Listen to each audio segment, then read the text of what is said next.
आरती को प्रणाम करता हूँ सबके और अपने इष्ट गुरु माता पिता को प्रणाम करता हूँ बच्चों। बहुत ढेर सारा आज पे और सभी लोगों को सुबह सुबह की खुशी खुशी वाली राम राम। आज हम 3 बहुत महत्वपूर्ण विषयों पर बात करेंगे। पता है क्या? संपत्ति सुख किसकी किस्मत में होता है? बहुत सारे लोग ऐसे होते हैं जिनके पास संपत्ति होती है दादाजी की, पिताजी की, और उसे गवा बैठते हैं, या मकान होता है लेकिन समय पे काम नहीं आता। तो संपत्ति का सुख किसकी किस्मत में है? दूसरी बात हम करेंगे हनुमान जी की।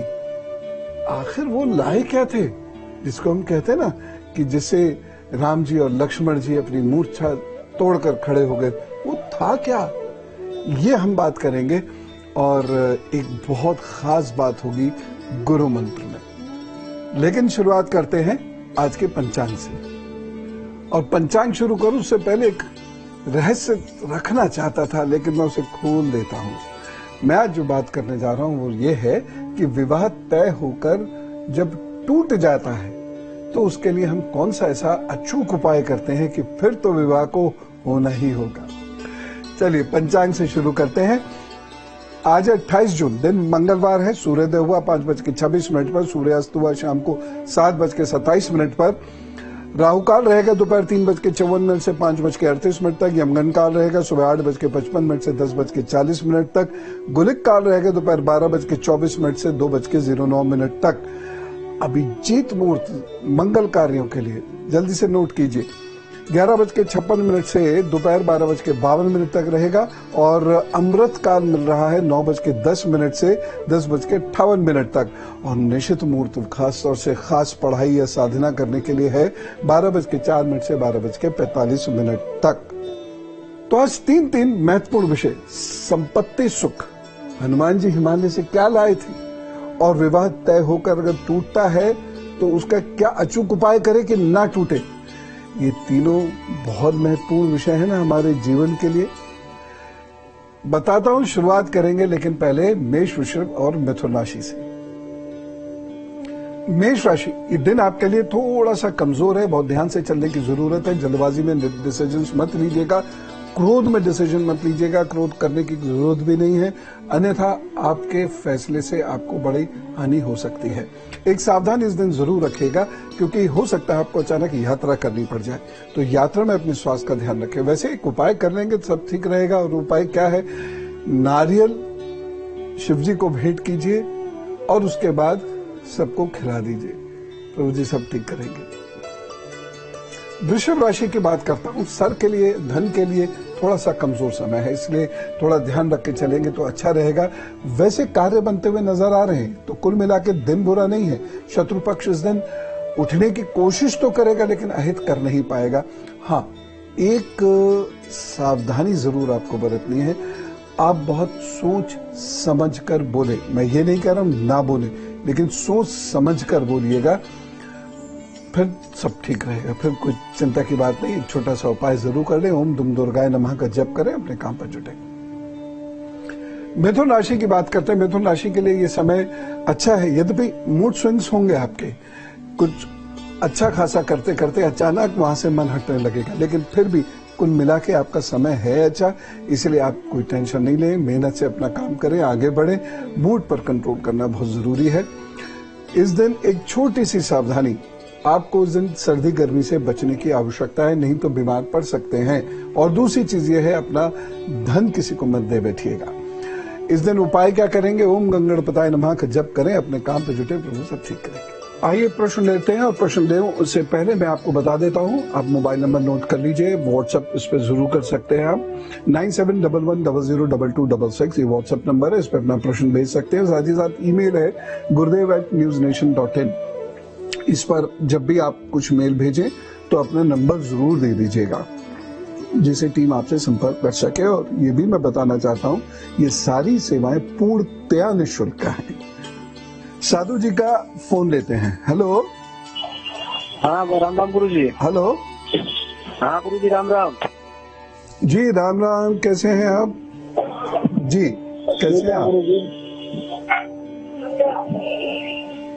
जी बताइए। Date of birth?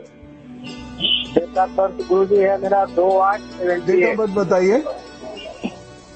2878।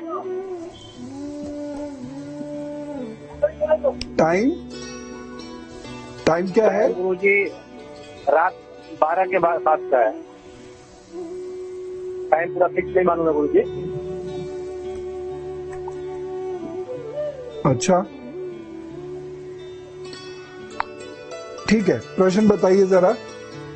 क्वेश्चन मेरा यही गुरुजी कि जैसे हमारा क्या बिजनेस है, तो इसमें क्या हम 2019 से बहुत प्रॉब्लम में है गुरुजी।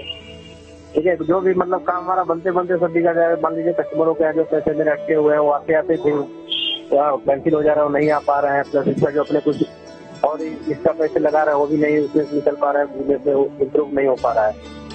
और क्या मेरा वाइफ का जो है तबियत बहुत ज्यादा खराब रहता है। 2019 में कोई आपका ऐसा व्यापार आपने शुरू किया था जिसमें आपको यात्राएं करनी पड़ रही थी? यात्राएं पहले थी क्योंकि हमने बिजनेस जब किया तो यात्रा का मतलब वही अपने घर जाना होता था गाँव में। देखिए साधु जी, ज्यादा तनाव की जरूरत नहीं है। मार्च 2023 के बाद से आपका समय अच्छा है, तब चीजें इंप्रूव होने लग जाएंगी। अभी थोड़ी सी दिक्कत है। आप को मैं एक उपाय बता रहा हूँ, आप वो उपाय करिए। रोजाना पहली रोटी आप गौ माता को खिलाइए। 1.5 महीने तक ये उपाय आपका चलता रहना चाहिए। अपने आप चीजें बनेंगी, अपने आप रास्ते खुलेंगे और फिर से आप अच्छे से सेटल प्रतिष्ठित हो जाएंगे। संपत्ति सुख की हमें बात करनी है। देखिए, किसी भी वस्तु का सुख होना और वस्तु होना ये दोनों अलग अलग बात है। अनेक बार ऐसा होता है, बहुत सारे लोगों की किस्मत में ऐसा होता है कि उनके पास वस्तु होती है लेकिन उसका सुख नहीं होता है और उसकी वजह से उन्हें बहुत सारे कष्ट झेलने पड़ते हैं, बहुत सारी समस्याओं का सामना करना पड़ता है। लेकिन अनेक बार ऐसा भी होता है कि उनके पास वस्तु नहीं होती है लेकिन वस्तु का सुख होता है, तो कहीं से भी आकर उनको कुछ ना कुछ सामान मिल जाता है। मैं आपको उदाहरण से समझाता हूं। मान लीजिए किसी का मंगल अच्छा है या किसी का बृहस्पति अच्छा है और किसी की कुंडली का 4था भाव और 7वां भाव अच्छा है, तो कहीं ना कहीं से उसकी मेहनत के बिना भी उसके पास एक से अधिक घर होगा या रहने का स्थान होगा। यह अद्भुत बात है लेकिन सत्य बात है। और वहीं अगर ये भाव अच्छे नहीं है या किसी का मंगल अच्छा नहीं है तो उसके दादाजी पिताजी की संपत्ति का भी उपभोग वह नहीं कर पाएगा। कई बार ऐसा होता है, हमें बिजनेस करनी होती है और हमारे पास धन नहीं होता है, लोन मिल नहीं रहा है, तो हम सामान्यतः सोचते हैं कि वहां की जमीन पड़ी हुई है, चलो उसे बेच देते हैं, या वहां का मकान कोई बरत तो राह नहीं है, उसको बेच देते हैं। बिकता ही नहीं है। आसपास की जमीनें बिक गई और वो जो दाम मांग रहे थे उनके दामों के हिसाब से बिक गई। आप उससे कम मांग रहे थे, फिर भी आपकी जमीन नहीं बिक रही। तो आपको समय रहते उस संपत्ति का सुख कहां मिला? एक और महत्वपूर्ण चीज कि यदि आपका मंगल बहुत कमजोर है या 4थे भाव की स्थिति बहुत ज्यादा कमजोर है, तो आप अपने द्वारा खरीदे गए या बनाए गए घर में रह ही नहीं पाएंगे। बृहस्पति अच्छा है तो इतना तो जरूर है कि घर की छत की कमी नहीं होगी और अच्छे से अच्छा होता जाएगा, लेकिन आप अपने द्वारा बनाए गए घर में नहीं रह पाएंगे। ये योग है और है तो है, 99.99% नहीं 100% ये योग है। अब आप सब लोग ये सोच रहे होंगे, मुझे मालूम है कि ये तो कहीं ना कहीं हमारी जिंदगी में हो ही रहा है। और कुछ लोग ये भी सोच रहे होंगे कि हम इतने वर्षों से कोशिश कर रहे हैं, घर नहीं मिल पा रहा हमको, इतने सारे फ्लैट्स खाली पड़े हैं, बिकने के लिए खाली पड़े हैं, लेकिन हमको नहीं मिल पा रहा, कुछ ना कुछ प्रॉब्लम्स आ जाती हैं। ये बातें हुई सिद्धांतिक, ये बातें हुई आपकी समस्या से संबंधित है। अब मैं आपको उपाय बताऊंगा, लेकिन उपाय बताने से पहले मैं सोच रहा हूं आपको कर्क, सिंह और कन्या राशि का हाल बता देता हूं। कर्क राशि वालों के लिए